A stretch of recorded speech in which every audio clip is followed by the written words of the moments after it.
Hola a todos, soy Pamela de Asian Boss. Hablemos de lo ocurrido en el Capitolio estadounidense hace unos días. A pesar de ser una compañía ubicada en Asia, creo que todos quedamos realmente impactados con esta situación.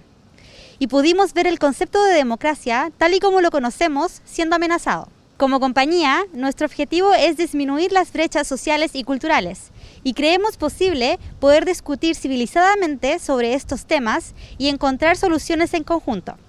Es por esto que el día de hoy decidimos hablar con los estadounidenses viviendo en Corea y quisimos conocer sus opiniones sobre el tema. Veamos lo que nos dijeron. What's your background? Where are you from and how long you been in Korea? I'm from the eastern side of the U.S. The most recent place I lived was Tennessee, mainly in the countryside, and I've been in Korea for about 18 months. I was born in Florida and moved to Texas when I was around 12, and I've been in Korea for almost 6 years now. I'm from Ohio, born and raised there, and I came to Korea after I graduated about 11 years ago. So I'm from Augusta, Georgia, military family, and so I moved all over, and I've been in Korea now for about 6.5 years. I'm Korean American. I was born in San Francisco. I've been living in Asia for the past 10 years. I was in China for the first 7.5 years, and I've been in Korea for about 3 years now. I'm from Michigan, and I've been in Korea around 9 years.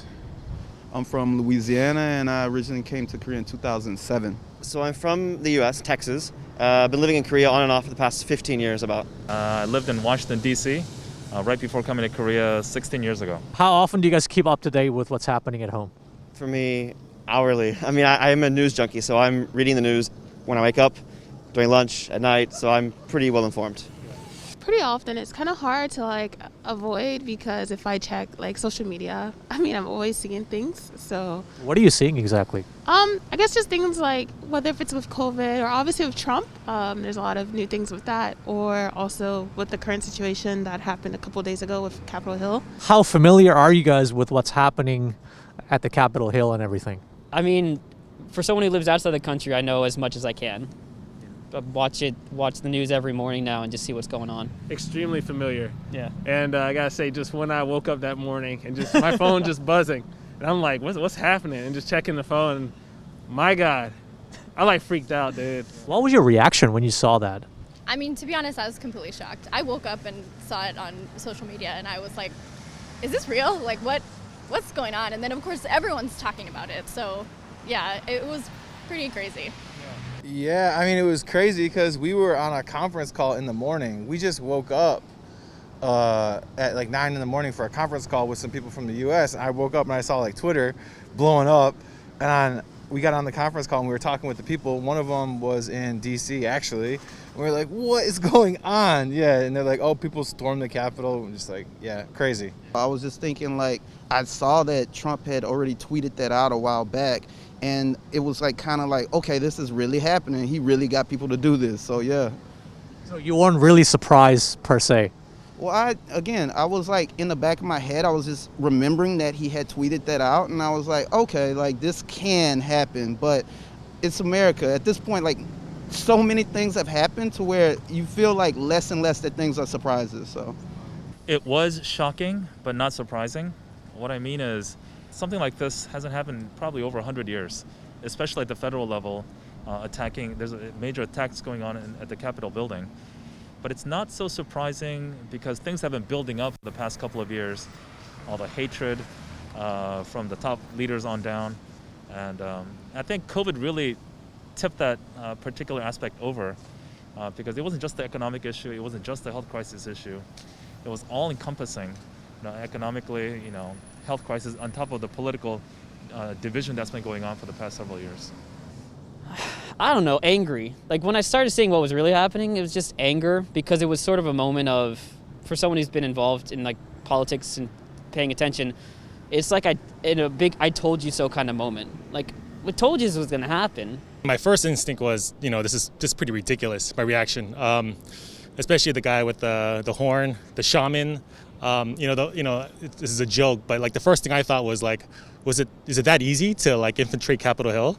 I bet spies in other countries were dude, I think we're overthinking this. This is not as hard as we. So I was kind of embarrassed. At the same time, I was shocked. It's the Capitol building. It's like one of the most secure buildings in the country. Didn't seem so secure after all. No, it wasn't secure at all. I mean, the fact that like cops are just like, come on in. Where would you like to go? And that completely just threw me for a loop. I'll agree with that. I was mostly surprised at how easy it was for them to get in. Because I just thought they were, what wasn't surprising is they were going to have a protest and probably yell and not get arrested because it was a bunch of white guys. They were not going to get arrested. But the fact that they got in so easily, it's America. It's the greatest military in the world. Anyone, if Russian spies had infiltrated that group, they could have just walked into the Capitol and it would have been no big deal. There could have been an assassination. Who do you think is responsible for this? There's only one person, it's Donald Trump. I mean, he's the one who uses his words, whether it's on Twitter or whether it's at a crowd, inciting these people to work on his behalf and try to overthrow the results of what he thinks was an unfair election. There's no proof of any of that, but he's the only one you can blame. You have to blame the leadership whenever something happens in any organization, and in this case, there's only one person to blame. I do agree to a larger extent that Trump is the instigator of all this, although people may disagree. But also, the people who follow him, they blindly follow him. That I believe they're just as equally, at fault. Well, when I say blindly, because they're looking out for their own interest. Politicians are looking out for their own political interest. People who are in business at the corporate level, they're looking out for their own economic interest. If Trump is sort of on my side economically, helping me with my taxes, most likely I would side with him, despite his immoral nature. But yeah, ultimately it is, much of the fault lies on Trump. But we also have a responsibility to really choose our side, whether we should really follow a leader who is immoral, despite whatever benefits I may receive politically and economically. Honestly, we are all to blame, but ultimately I do believe the top leadership has to take the brunt of the blame. The people that rioted are the ones responsible. I don't want to blame Trump or any of these other people. I'm sure Trump could have diffused the situation much earlier and he shouldn't have said these words. I think it didn't help. But in the end, people are responsible for their own actions. I'm sure there's a lot of people there that were there to protest, and it's their right to protest, and protesting is a good thing. Whenever you're in large groups like that, you see this a lot in like sporting events. I think a lot of people were there just to protest, and things got out of line, and you just got caught up in the moment. That's no excuse for what to do. But I think when you look at the footage, I think a few people in the front, or just really instigated. I think they were up to no good in general. Like they found Molotov cocktails, and there are some people out for violence, and some people just got caught up in it, and they kind of dragged them along. Yeah, I would say for me, a lot of it I think you can put on partisan news. Partisan news actually drives a lot of it. It divides people and puts out false narratives, and unfortunately, a lot of people buy the false narratives, and then I think it's just compounded by, the president that we currently have in power actually legitimizing those kind of fake narratives. I say Twitter. I think Twitter also has some fault in this as well, just because, people have been saying for a long time, cut Trump's account, and they didn't do it. And I think, obviously it gives them money, right? As many, people who were going to his account and everything, they were profiting off of that, but until this happened, they're like, okay, now we got to shut it down, right? Speaking of which, Twitter has now shut down Trump. So how do you feel about that? I think it's just something that's just way too late. I'm glad that they did it. Great. I think they did it because they don't want him to incite some more violence. But I feel like the damage is already done. Yeah. And I feel that now these people are empowered. These people are motivated. And they're going to do it again now. They're just going to do it without Trump. They'll do it without Twitter. So the damage has been done. Yeah, I mean, it is a slippery slope because once you ban people on a public, yes, it's private. At the end of the day, they're a private company, but we have channels that people believe in to get their news and information. So when you start saying, okay, this person's banned, okay, we have to be very transparent. Why exactly are they banned? If you, almost to the point where it's like blockchain, very clear explanation why this thing is banned and why this is not banned. Because if you don't do that, then what, me next? Like, what, you, Steven, you're next? Like, I mean, to me, like, that has to be explained very thoroughly. You can't just say, well, this guy said a bunch of mean things. Like, at the end of the day, we all know Trump's, like, really doing some harm to the country. But if we don't do the right thing, it could really backfire in a bad way, in my opinion, So in general, I'm not a fan of censorship. I think Twitter is pretty controversial. I think Twitter is pretty infamous for banning things and not being fair in general. So yeah, again, censorship is something I don't like. But in this case, I think you can make an argument that Donald Trump was inciting violence. He didn't say it outright, but it's pretty close. And I think he could have diffused the situation a lot quicker. And so actually I approve of this move. But in general, I don't like censorship, but if it's going to incite violence, I'm in support of it. If you ban one person, then that can lead to banning whoever you want. But at the same time, I think there are rules and laws that should be followed. And if it's not followed, it needs to be dealt with. Yeah, I mean, Twitter's a private company, so they can ban whoever they want. And I think, the freedom of speech means you don't get arrested for what you say, not that you can just go wherever you want and say whatever you want. Obviously, you guys are in Korea, and Korean people have access to global news as well. What are you hearing from your Korean friends about this incident? They're pretty shocked about what happens. It's pretty funny because some of my Korean friends, they'll try to get me to explain it to them. They're like, why? What's going on? I'm like, I don't know. They're just confused. They're like, what's happening? Why is this happening? It's like, well, there's a lot of problems in the U.S. and I think they're just coming to the surface now, and that's the best explanation that I have. So I think Koreans are very they're kind of like pro-America almost, right? Like they really like American culture, American pop culture. So I think I think they were actually genuinely shocked because, they're seeing a side of America that they never expected. Because maybe from what they saw, it was like from Hollywood and TV shows. But now they're seeing like with Trump or with like how America's handling COVID, and even with maybe the Capitol Hill situation, I think they're actually genuinely shocked because they're seeing a side that they never expected before. Yeah. So when Korean people say or ask you about, hey, why does things like this happen? How does that make you feel as an American?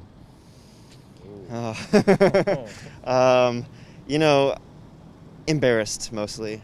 When I first came to Korea, I always had these old, Korean men come up to me and thank me for being an American, and I'm like, I didn't do anything. About the Korean War, right? For America helping them. I didn't do anything, but, it felt nice, I guess. Nowadays, that doesn't happen anymore. But also, you have this kind of like polar kind of experience where people are thankful to America and they look up to America. And then on the other side, they're like, wow, America seems much more less developed than Korea now. So it's a really interesting kind of feeling. But yeah, it's just an embarrassment, to be honest. Most Koreans, when I came here 11 years ago, they would ask us, why did you come here? America's great. Why would you leave the country? It used to be they respected America, and now they think maybe we should stop looking up to America as a beacon of hope or as a model democracy, and we should go our own way. And so instead of America being something that Koreans aspired to be, whether it was business, for technology companies, or whether it was politically, it's now like maybe we shouldn't follow that route because that could be a route that could lead to what's happening right now in the States. That seems to be the shift. Well, my wife is Korean, so she's in shock, awe. Like, how can you not have, healthcare? How can you not have, a president who believes in global warming? Like, and on and on and on and on. It's, just shocking is what I would say from not even just Koreans, just people outside of America. Being an expat, you're like surrounded by so many different cultures, and you're getting like hit up by like not just Koreans but everyone here. So it's like nonstop of like, we thought America was up to this standard, and you guys are really showing something different than we all expected. So the expectations now are just so different from whenever I first got here in 2007. People really thought that America had a certain standard, and like now it's just like, Zach mentioned, you have like this healthcare crisis with COVID. You have this situation where the president is tweeting lies nonstop. You have people like, rushing our like institutions that we believed in our whole life. Yes, it's unprecedented time. So like people have reacted in like like they don't expect anything different anymore.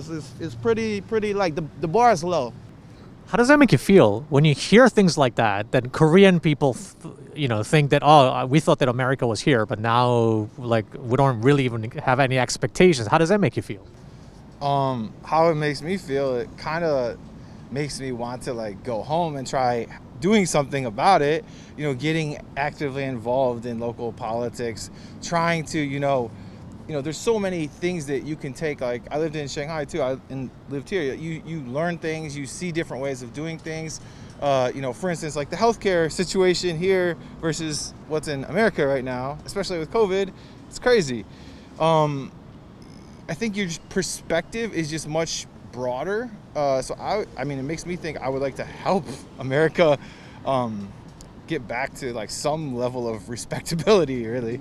As an American expat in Korea, what do you want to tell people at home? Man, that's the hardest part. Is I actually want to be in America making a change, because you feel kind of helpless here. Like I can send my vote overseas and I got one vote. That's it, I mean, I love my country. Like I love America, and I wish I could be there with family. I wish I can be there also to make that difference. But like anything I would want to tell Americans is kind of look at other places in the world that are not like America, that are not struggling with these same issues, right? And then you look at countries who might have had like huge like issues with their government. Like look at South Korea, for example. South Korea in the last 50, 60 years has completely just flipped things, right? And so kind of just look at these other countries, or at least go abroad and see what it's like living in these other countries and get just a new perspective, at least. I think that's the one thing we can do here is tell people back at home how it works in Korea. How they protested, was it 3 or 4 years ago, for the corruption in the government, and it was a very peaceful protest. We can tell our American friends, like, here's how things can work. Here's how healthcare can work better. Here's how the police can work better. That's the one thing we can do, I guess. And like you said, learn to our friends in America, learn from other countries that are doing it right. First of all, to my friends and family back home, my fellow Americans, it's first be safe, right? I think America is getting a little bit out of control. In terms of everything else, don't trust the news so much. The problem today with mainstream media is, it's all about clickbait and getting the right headlines, right? And you have a limited amount of time to convey something very complex. And so, I think that's really the problem, right? I think, the left-leaning media, the right-leaning media are, they're a business, and they're all competing for your attention, and they have to make things very, very concise. And in doing so, it makes things very kind of dumb and simple. Love your neighbors, take care of your own community before really worrying about things outside of your community. Take care of yourself, take care of your family, then worry about your friends, then worry about your community, then worry about anything, what's happening in Capitol Hill and all this other stuff, right? Those are just a bunch of idiots that just kind of embarrass our country, right? Move on from it and just be better. Be better than them.